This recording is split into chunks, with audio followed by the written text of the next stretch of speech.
all the leadership of our party in Nasarawa State, let me stand on all you and existing protocols. I sincerely thank you, even when you said it was good that we were late. I didn't know the time you were taking us from local job to here will be a long time, so I sincerely apologize. Just as I sincerely thank you, because when I called the chairman last time, I said, Chairman, and I was told from local job to last year would take me about 16 hours. Is there any other place we can meet? Would you graciously mention here? I said, Chairman, anywhere in the day I want to come to Nasarawa State. I don't want you to come to Abuja. I want you to be in Nasarawa State. Even if it's at the border of Nasarawa State, you will let me come to Nasarawa State. Because I go to other people's state agencies for them. So I thank you for the inconveniences and everything.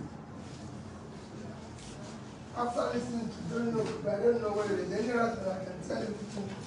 But let me remind all of us about what we're trying to do and what we're going to do. Distinguished leaders and delegates and stakeholders are here. I was doing an interview that I granted, and I was telling somebody as we were driving, and I said, and they said to me, why did you say Nigeria is the failed state?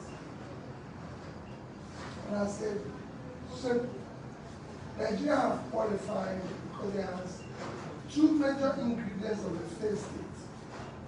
Number one is when you're no longer in control of the territory, and number two is when you're no longer in control of the economy. The only thing you hear about Nigeria today is bad news. That's what I mean.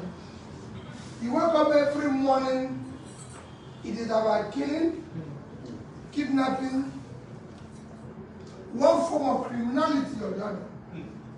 Nobody gets up.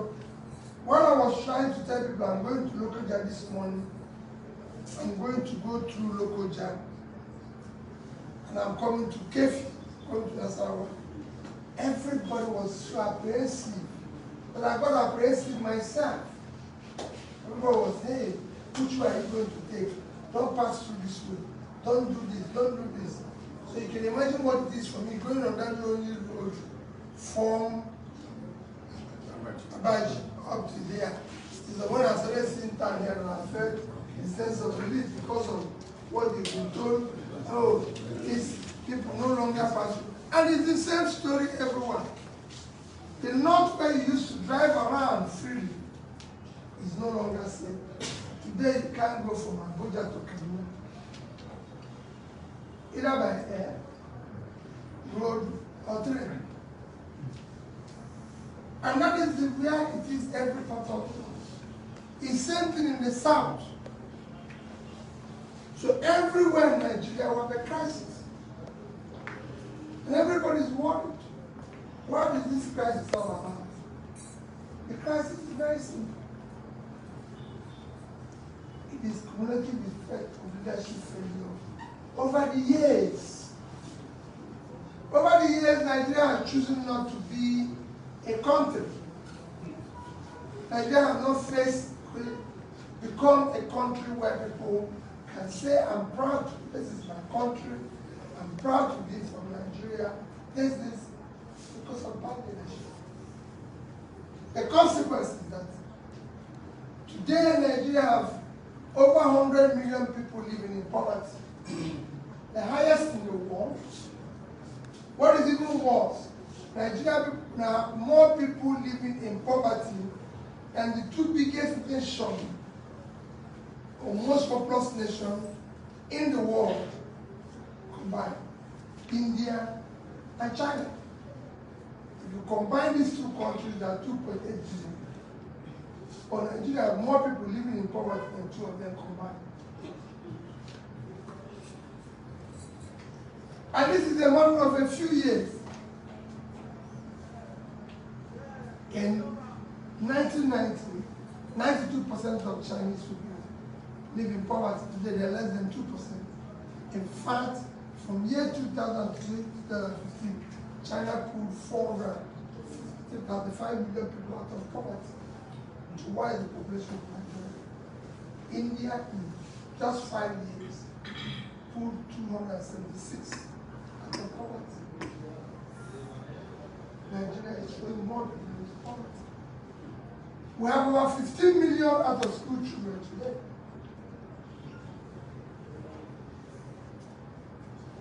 Our unemployment is the highest, because often people say South Africa has a higher unemployment than Nigeria. No, if you put it across the population, ours is the highest. Because Nigerian, while we have about the same percentage with South Africa, in terms of unemployment and underemployment, our unemployment is 35%. And the unemployment, you're going to get about 55 to 60%. The same thing with South Africa. Unfortunately for us, our population is more. So if South Africa is 60 million, those who are supposed to be working is just about 60% of that is 36 million. Even if 50% is 18 million. Nigeria have a similar case. Those who are supposed to be working, because we're 200 million, is 120 million. So if it's 50%, 60 million is not working. But I can tell you actually, the active employment in Nigeria is about 40 million. So Nigeria have 80 million people that are unemployed or underemployed. Not contributing to their budget. So that's why a crisis. Out of this percentage are many young people in their productive age doing nothing.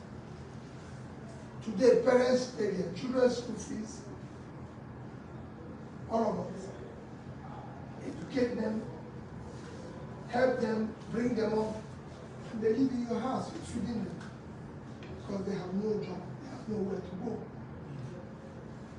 Youth, millions of them in their productive age. Engine of growth of any nation. The most important asset of any nation in Nigeria cannot be the young ones. They are energetic, creative, productive, but in Nigeria they're not doing anything. That is why you have a crisis. I have a crisis today that some of them have even gone into drugs. The consequence is that your country has 14.9% drug prevalence as against global average of 5.8. More than twice global average. And chairman and leaders, to compound this, is that your country has become a debtor nation. Nigeria owes more money than it can manage.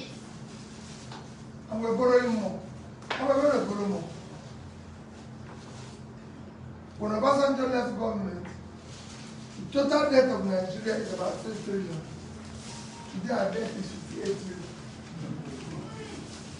So we borrowed more. We borrowed 65 trillion more. Between the year 2007 that Obasanjo left till today. There's nothing wrong in borrowing. Every country of the world is borrowing. Every country. Not one.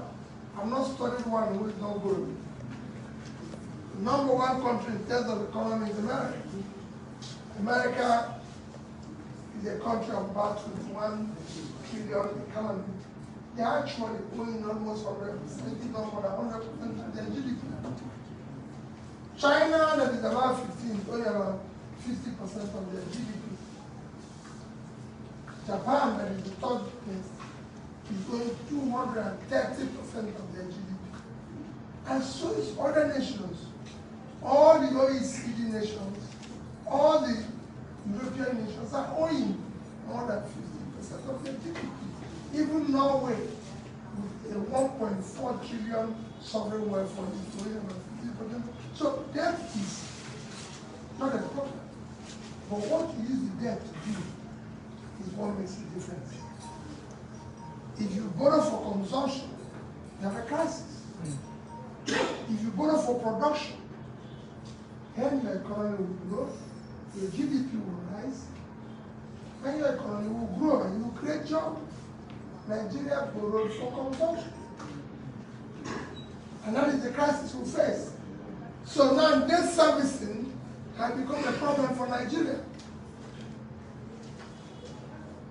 Last year, first 5 months, we earned 1,847 billion naira.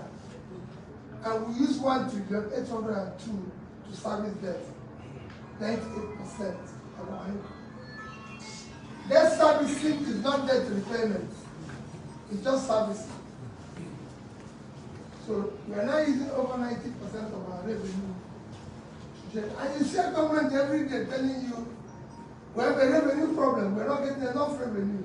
You can't get enough revenue because your country is not productive. People are unemployed. You can't tax people who are in villages doing nothing. You can't go and tax them because they have no job. They're not producing anything. You can only tax people when they are productive. And that is the crisis we face. Other countries of the world have borrowed. And I said, for the purposes of this fight, showing throughout the whole state, and I'm going to use one country as an example. When I go to I think of other countries and what they're going to do. So I always compare Nigeria with Bangladesh. Today there's 200 million, they are about 163 million in population. Comparable trajectory, comparable already. In 2010, I spent time in Bangladesh studying and comparing them with Nigeria.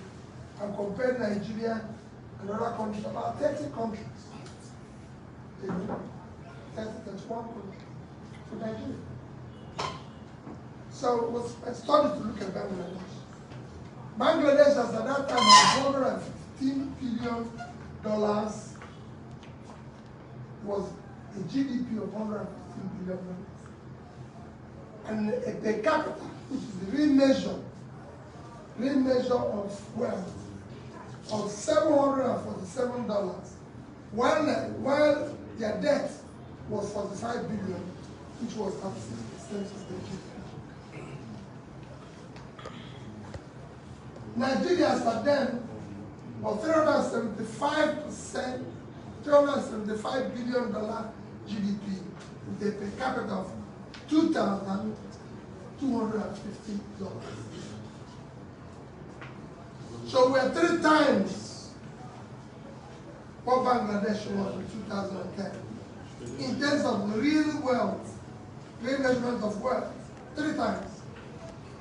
Today, Bangladesh is $340 billion GDP. They've grown 3 times. Their debts have moved from 45 to about 110, 111, which means they borrowed more money. But their GDP have grown 3 times. Their debt didn't go 3 times, so it's come down where it's now below the percentage it was in 2010. And what is even more, their per capita is now 2,050. So they've actually increased their per capita by 3 times. Nigeria is the reverse. The Nigerian economy has only grown about 400 billion GDP. And our per capita that was 2,250 in 2010 is now 1,908, call it 2,000. So we lost about 10 to 11% of what we were worth in 2010. The consequence is that between that time, you throw more people into poverty, more people into hunger, more people into this. Even though that's why we have a crisis. And a crisis. Because there have been a lot of young people that have been thrown into poverty. More people have been. The more you throw people into poverty, the more you are in a crisis. Nigeria is insecure now. You can't go to farm, you can't do anything. People are hungry. We move from about 70 something to become the 98th of 107 Congress nation in the world. Nigeria has now become one of those countries where you spend over 100% of your income to feed. Not to do anything, just feed. If you're lucky. If you're actually lucky and you have a job. I usually, as I move around, talk and ask people questions. In local journal, I stopped there to show you how far it is. I stopped to get fuel at the filling station, and I saw two young girls that were working there. And I wanted to know who they are. I said, what do you do for a living? Who are you? They told me their name. I said, so where are you from? They told me. I said, did you go to school? They said, yes. What do you have? They have a change. They couldn't do a degree. And I said, how much are you paid? And they said to me, 20,000. And I said, is that enough? They told me, at least we have to do that. A lot of us don't have that. That was what I was discussing with my people in the camp. That is the kind of thing, their question. At least we were lucky. But that's not. That is the kind of question.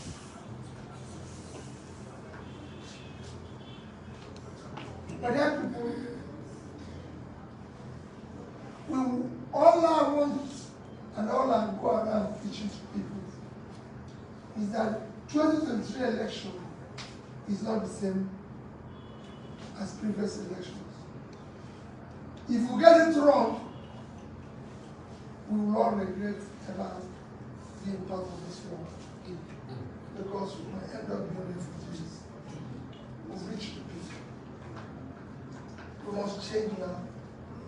We must move this country from consumption to production. Or everybody will come out. We must stop the sharing, because all we do in Nigeria is sharing. Every day what we hear is sharing from. We now want to create production.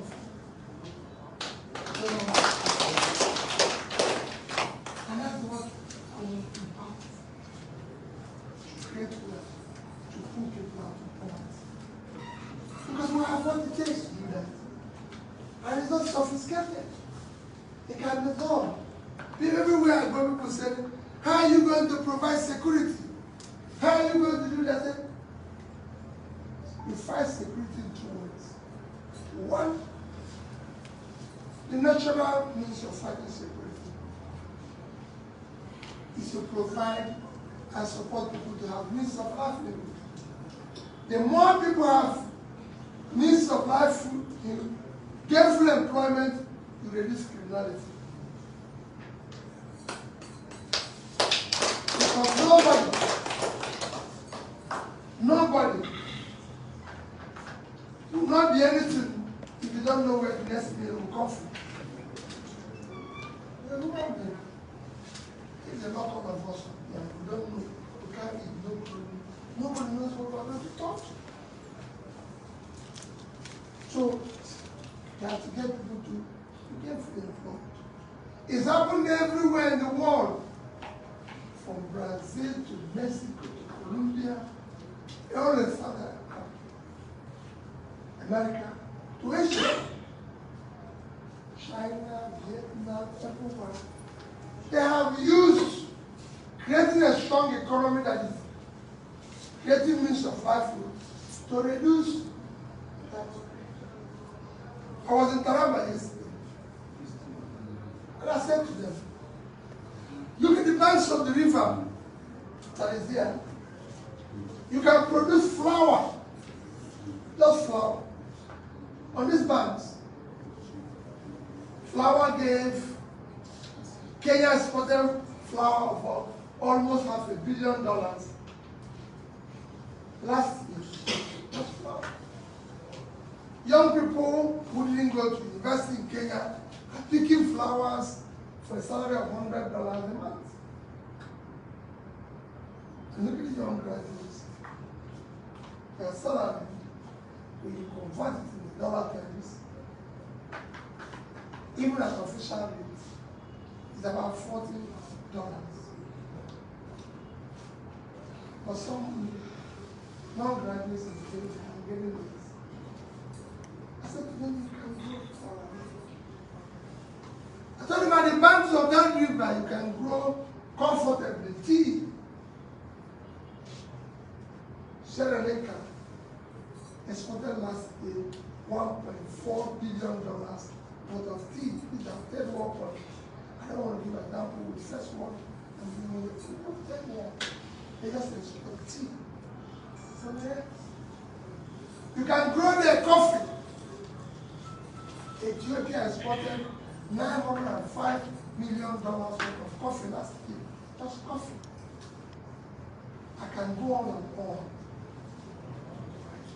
And as I was driving from where I took off, coming today to come to Kefi, all I was passing is vast land that can create a future. Vast land. And I kept telling someone, I said, when I arrived in Vietnam, I thought I was arriving in the rice field. I thought my plane was arriving in the rice field. This is a country that was at some time the biggest importer of rice. They have now become exporter of rice. Last month in April, they sold their rice out of almost $1 million. So, when I was passing lands in this state is a total of around 28 square kilometers of land. 28,000, yes. About 28,000 square kilometers of land. That's Nasarawa. So it can help to change society. You're just five square kilometers. Netherlands is only 5,000 square kilometers more than you. You are 28,000 square kilometers of land. And Netherlands is 33,000 square kilometers. Because when you add water, that's but when you remove water, that's what. So they are just 5,000 more. Netherlands did not just feed himself last year, but they exported agricultural goods worth of $120 billion.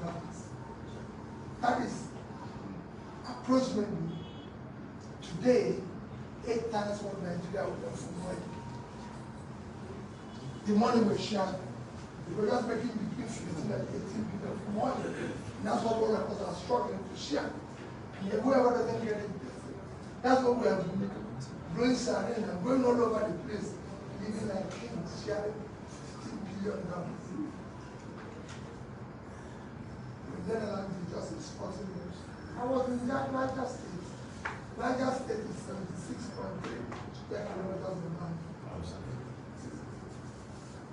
So they are twice, more than twice. Netherlands, 76.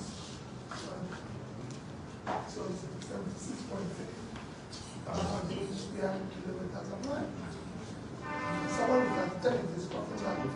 I was in Morocco recently. Morocco is exporting agriculture of $8 billion.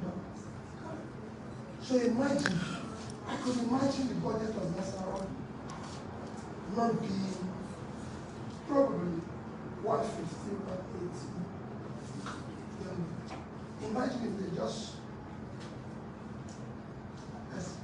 feeding people like that.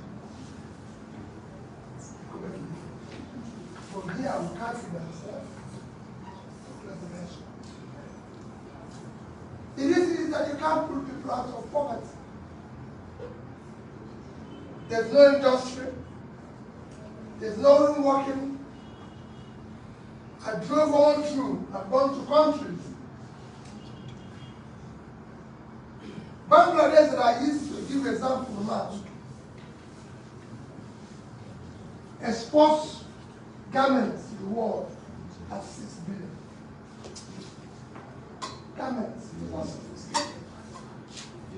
It's not too much. Garments. I went to the villages. 50% of about 10 million or so that they brought in garments are women. Women in villages. You go to the village, just see women with their children doing garments export. It can be done here. We have one of the most industrious women. We have one of the most talented, creative young people. But we deprive them of a future. So they turn into criminality. So they become a problem to us. And we are complaining. But we allow that. We could change it. There's so many things that drive around everywhere in the world. What you see is factory. What you see is cottage industry. What you see is small businesses and employ people. When you drive around in Nigeria, what you see is church.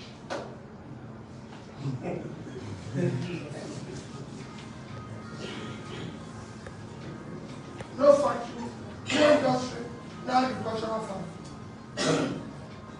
I drove to Morocco from Casablanca to their port. It took me about 3 hours. I was telling the people when we were coming here, I said, you could see on the bank, on the boat lane, on both sides of the road, is best agricultural land. You drive from here, from Kogi to this place, there's nothing. Absolutely nothing. And government will say, we are supporting agriculture, which you only hear in TV. Only in TV. Only in noise making and everything. My dear people, we must change this country now. We must support our young ones. And that is what I came to. He's introduced me. I'm a trader. I live in London. I've been involved. I know he said a lot about education. Education is very good. But educational qualification is not a measure of everything. There's more to that. Yes, I've been to good schools. Not enough. I trade a businessman. I've chaired and been to several corporations. In fact, in my interview, when I was saying somebody was reading, when people I was in the car, someone called me and said, Peter, I was shocked to say you didn't work in the bank. I said, no, I never worked in the bank. But he said, you were directing about 3-4 banks. I said, yes. And I even shared 2. I never worked in the bank. I was just a common trader in my market.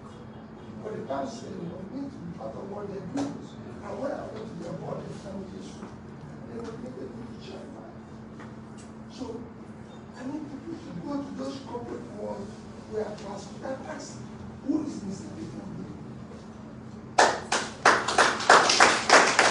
I've been the governor of the state for 8 years. And I live there. I live in Anambra State. I live in London. Short video teacher on those on top. I don't own a house anywhere outside of it. I said, I cannot be a governor of the state and live outside it. I want the people to see me. Now that I'm finished, where I have no longer police, I have anybody to push them around. I want to live with them so I can know how they feel about me. Because the other time I was living a fake life. Now I want to see the real thing. And I think that's what I did. I was governor there for 8 years. I asked people in Anambra State, what did this man do in 8 years?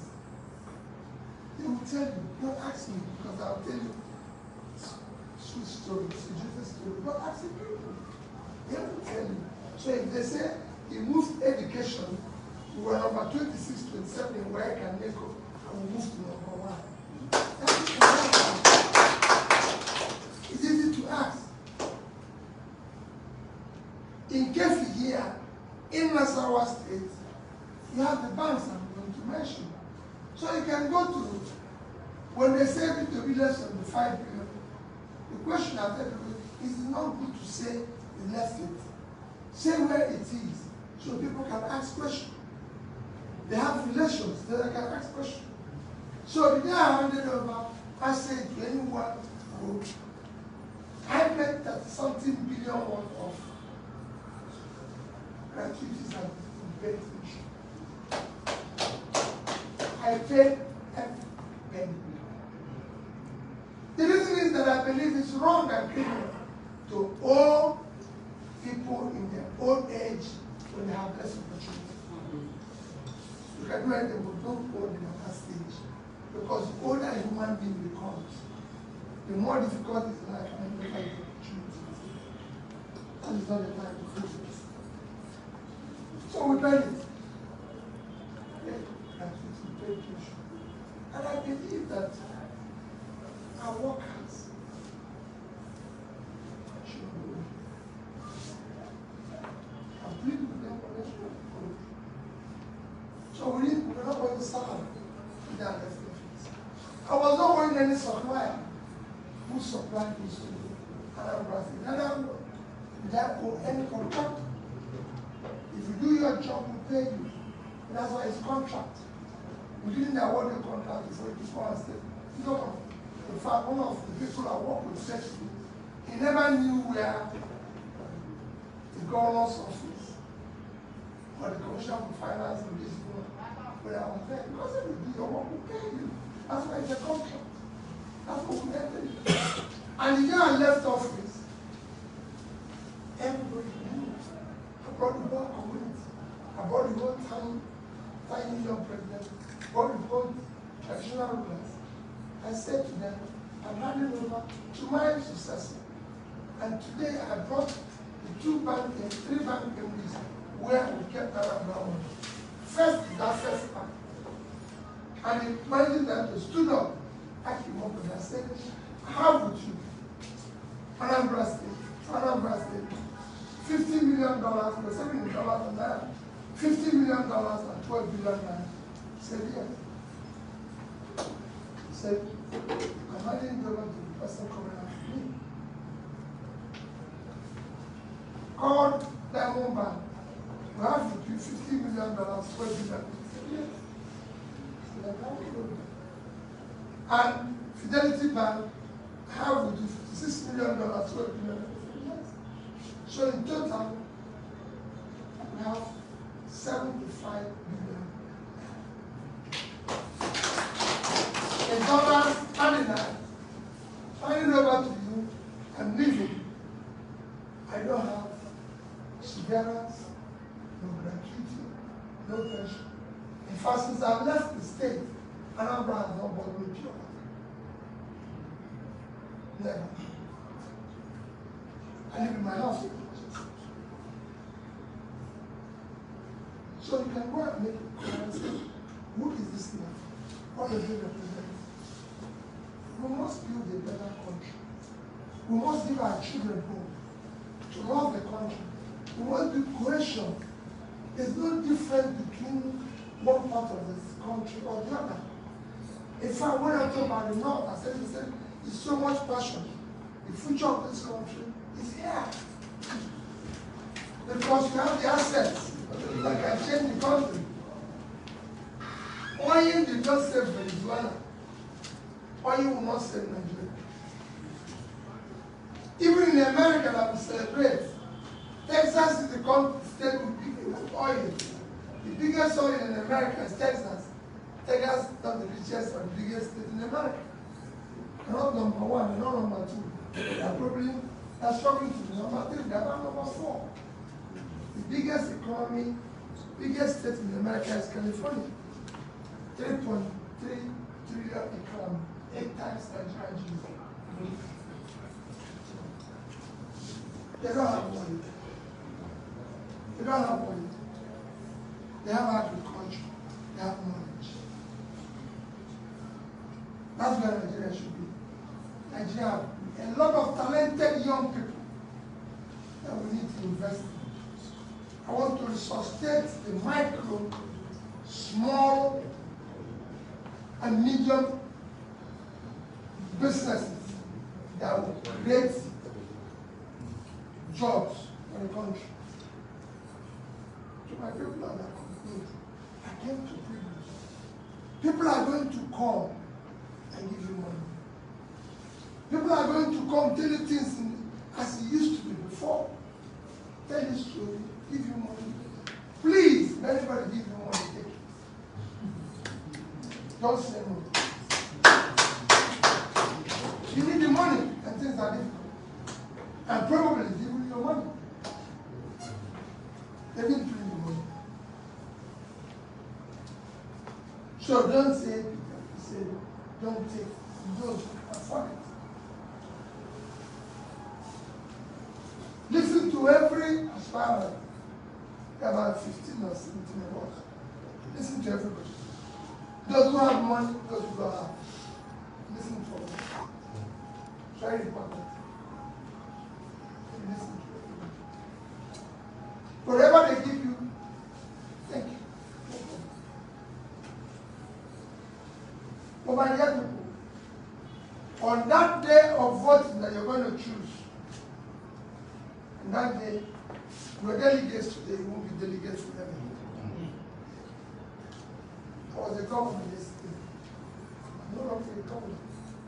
And I tell those who are there now, let me tell you. I'm there. I've been the chairman of the bank. I've been the youngest chairman of the bank in this country. And I'm no longer then the bank used to fly me in A's in Lotto. There's something unique. I made sure I didn't fly the side of the plane I wasn't going to afford. I've been chairman of so many corporations, including Secretary and Exchange Commission. I was telling Dwayne in a conversation, I said, the day I came to become chairman of federal government agency, and they showed me a Land Cruiser, a Prado, and a pickup and said, this is the chairman's room, and you need to have a house in Abuja, you need to do this, and they wrote me on things, is that the money you need to have. I said, I don't need it. I'll come to meetings if you want me to come. I don't have a house now, I don't want to have it. I don't live in Abuja. I live in Abuja. If I come here, I'm staying in hotel. I say, okay, we're going to do this other way. I say, I live in hotel and storage. I can't afford it. So when there was problem there, and the first thing they did was to invite them and they said, no, just like I tell you, you can fight corruption. It's a major problem in Nigeria. Let nobody tell you it is difficult to fight corruption. It's not true. The CEO, the chief executive, can fight corruption. If you are not stealing, your wife is not stealing, your children are not, the cabals around you are not stealing, you reduce it by 60%. Because you have to steal first, other people to steal. Because you are the one approving your community. So when you add your own, they add their own. But like I tell people, no thief is what you can steal and leave it. I could have converted all the money I left in around and said into one thing and take it away. Yes. But you're actually undermining God's grace, leadership, and service of God's grace. It's all about power. So my dear people, as you go to vote, I'm pleading with you. Do not look at me. Do not look at the faces of those who gave you money. Do not look at the amount of money we will give you. Take picture of your children. Look at them and pray and ask God. What society do I want these children to live in? Do I want them to continue to live in a society where they will not sleep, where they will live in fear, where they don't know whether they will be alive tomorrow, where they don't know whether they will be kidnapped tomorrow, where they don't know what is going to happen to them tomorrow? Do I want them to continue to live in a hopeless situation, or do I want them to live where there's hope? Please, make that judgment for them. Because that's your strength that you have today. That's what you have today, which is not going to be forever. You can use to save the future of Nigeria. Build a better country for your children. Build a better country for your grandchildren. Or you do it otherwise, and will continue the abuse and destruction of our country. The country we are abusing today, where our children are not happy, where they have no job, where they have no hope, we won't stop the abuse. Because this society, this country we are abusing, if we continue to take revenge on our children and our grandchildren. God bless you.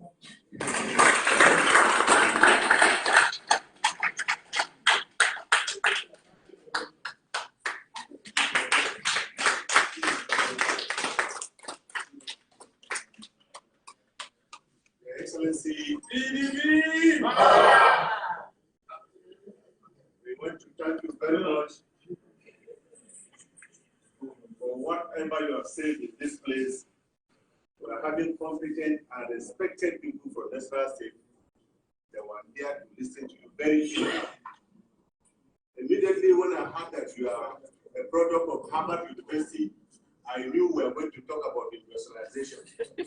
Definitely you have done that, and you have equally seen how rich is Nasarawa State. But eventually, if you become the head of state of this country, I think the people, the president of this country, Nasarawa State is another home for you. Come and take a big for you. But I was not afraid because I have a very competent chairman of the party in Nasarawa State, somebody that have gone through the political struggle. He was one time the chairman of a union in Nasarawa State and Plateau. He rise to become a member of the state national working committee as a PRO of the whole chairman. Now, he's still holding it. He's a dogged fighter, somebody that has never lost a election in Nasarawa State. No other person than the caliber one of Idoma. He's seated with the richest person in Nasarawa State, which is the BOT chairman. He's the only person that has this party. He's the only person that can resolve crisis. We have never seen any other person that will resolve crisis of Nigeria than the BOT. You are seated at the right place.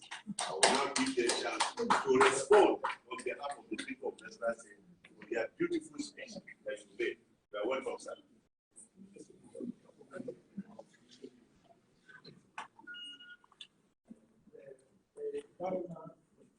Former governor,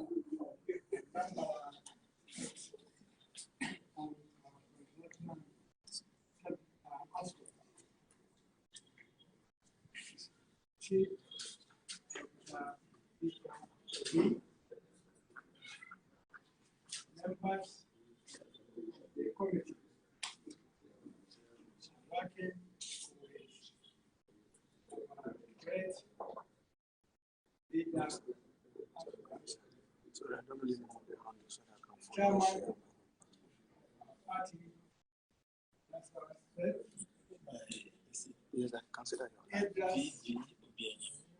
delegates, all of them.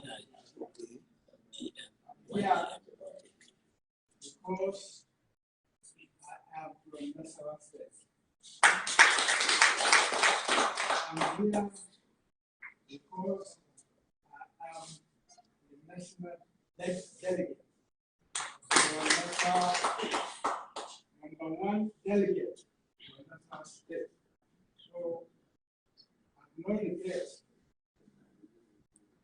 coming here.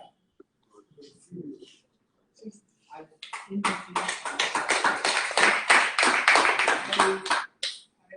I'm the national chairman, chairman of the party, controlling about 130 members. Seen as a member. But so many members who have come to us, sorry. The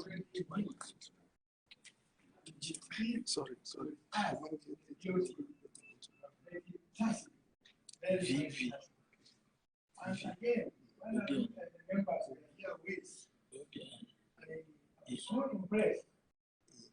They have a very nice, recognized,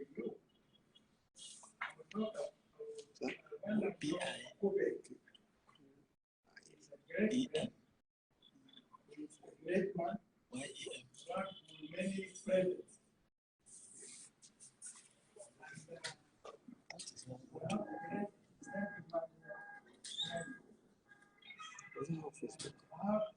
His daughter, less others equipment.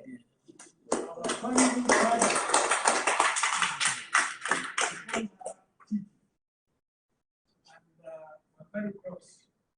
Since I met her, I see so much about role for women.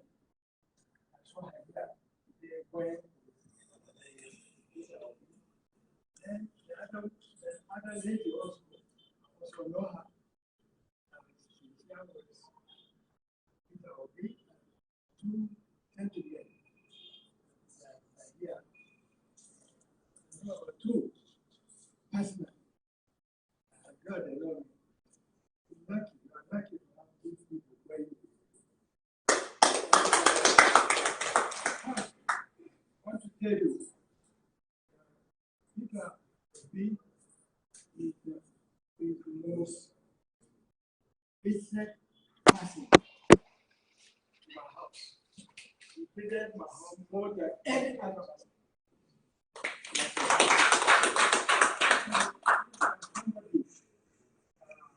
I can talk about it.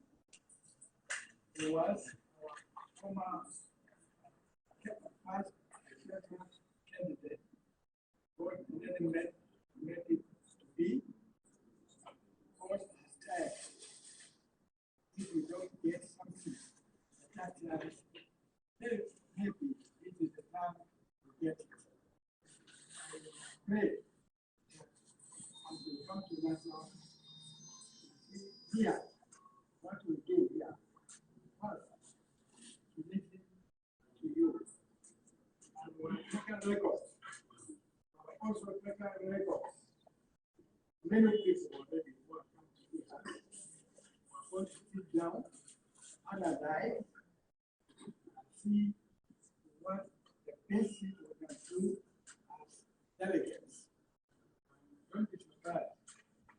We're going to line up who are going to vote. And we know what we are doing. We know they said the government has one entity to vote for the right candidate.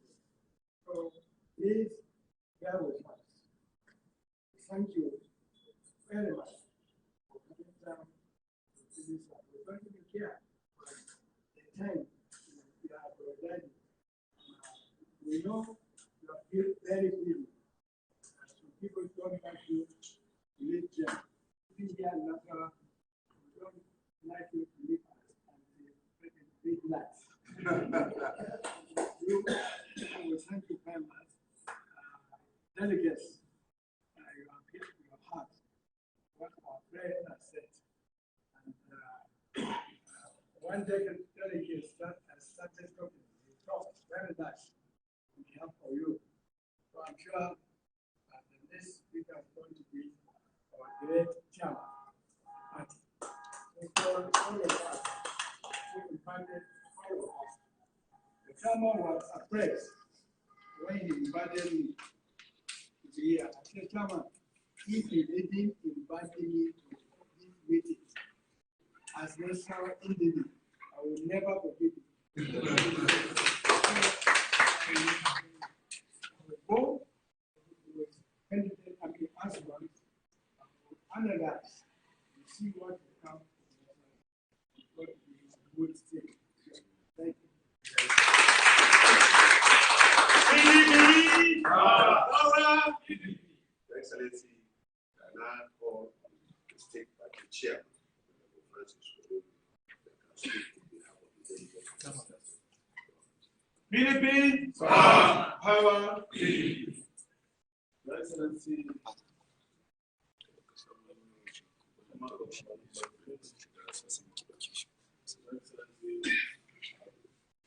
our presidential aspirant, Your Excellency, our former Vice President, candidate 2019.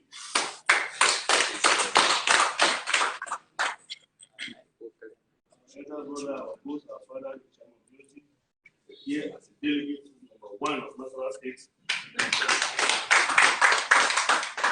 Senator, also a DF member, chairman of Elders Forum, our honorable members, the few who refuse to defend the APC no matter the inducement. Our honorable delegates, chairman, public committee members, you're welcome. Our honorable you're also welcome. First of all, let me thank you for taking the space and the place to come to a state like Nasarawa State. Most people believe that they would prefer to go to areas where they will see former this, former that, former that, former that, former that. The good thing is that we may be silenced because we are not really find ourselves in the position of affairs in Nigeria politically. That also shows that we have been changed for a very long time. And that is why we will not find the caliber of people we find in other states who are even lesser than us historically. But the good thing is that God has brought you in through a very difficult route to this state to tell you what we have, how rich we are, but yet very poor. And I believe that that is a sign to tell you that if you find yourself where you are preparing to go or praying to go in the Villa 2023, you will know there are places in these lands and valuable properties that can give agriculture the value that it deserves in Nasarawa State. You may not know that we also know. When you say the government says they are empowering or they are investing in agriculture, I want you to know that the chairman of APC today is the chairman of all agricultural activities in Nigeria. In most cases, you should know that. Has been a leader for him and outlook. They have been the one championing all agricultural productivities in this country. But production in this country. But you can see, even the National Assembly, they are going to tackle this sort of agriculture. But you can see we have the land.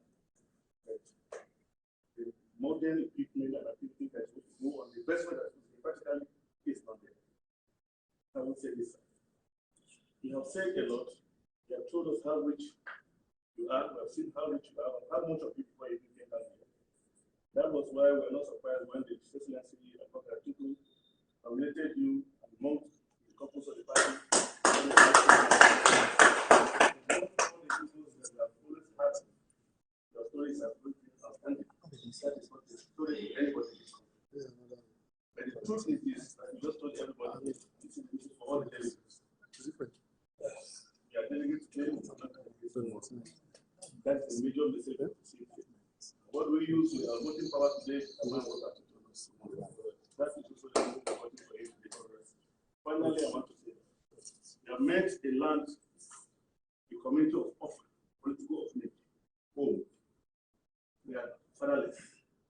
And we guide ourselves like this, like my secretary was trying to say, that we never lost election in this state. He was talking about the presidential election. In most presidential elections, Nasarawa State have never lost. Since 1996, we have never lost presidential election in Nasarawa State. The last time they managed to rob us with 6,000 difference. I mean 6,000 difference. when the general police from Nasarawa State, then the IG, and all of that people that find themselves thinking that they can make a difference. Our present chairman today was the chairman of Living Faith, North Central, so he felt we must deliver Nasarawa State. The best they could do was to run Nasarawa State. That was why they run us of 110,000 votes in the crowd, given the lead of 6,000. If not, they have never won an election in that state. They only control elections. The popular party advantage. However, like the beauty chairman said, we will only sit down at the end of the time. When it comes close to the election, we only sit down, discuss, and advise ourselves where to go. I want to tell that we have not taken that kind of position yet.